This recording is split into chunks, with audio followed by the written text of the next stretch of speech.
Министерот за локална самоуправа Сухел Фазлиу и директорот на Бирото за регионален развој Рамес Реджепи остварија работна посета на општина Кочани, при што во локалната самоуправа се сретнаа со градоначалникот Никол Чуилиев и разговараа за актуелни проекти за кои се очекува реализација. Исто така стана збори за состојбите и активностите на општината. Беше оценето дека соработката е на високо ниво, што возможува реализација на започнатите проекти, а особено значени се оние од програмата за прекугранична соработка, од каде општина Кочани и годинава ќе користи средства.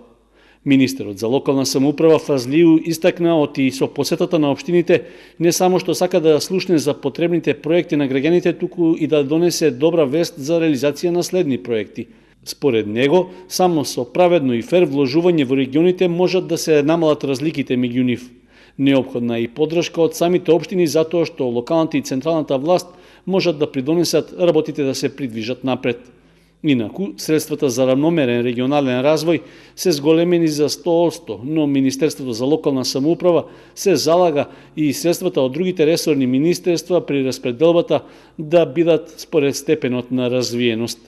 На средбата беше нагласено дека со поддршка од Министерството, минатата година во Кочани беше пуштен во употреба инфоцентарот на Пониква, локалитет на кој општината настојува да изгради и ски лифт, што како проект беше истакнат и на регионалниот форум во заедниците. Комисија во Министерството за локална самоуправа ќе ги разгледува аплицираните проекти, а приоритет ќе имаат оние со регионален презнак. Во фаза на евалуација е уште еден проект што е поднесен од општина Кочани, а за кој се очекува и конечно одобрување.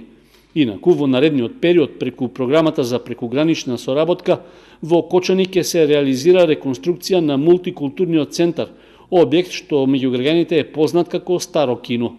Со предстојните градежни активности ќе се најде техничко решение за негова хидроизолација, ќе се постави термоизолацијска фасада и ќе се изврши внатрешно уредување.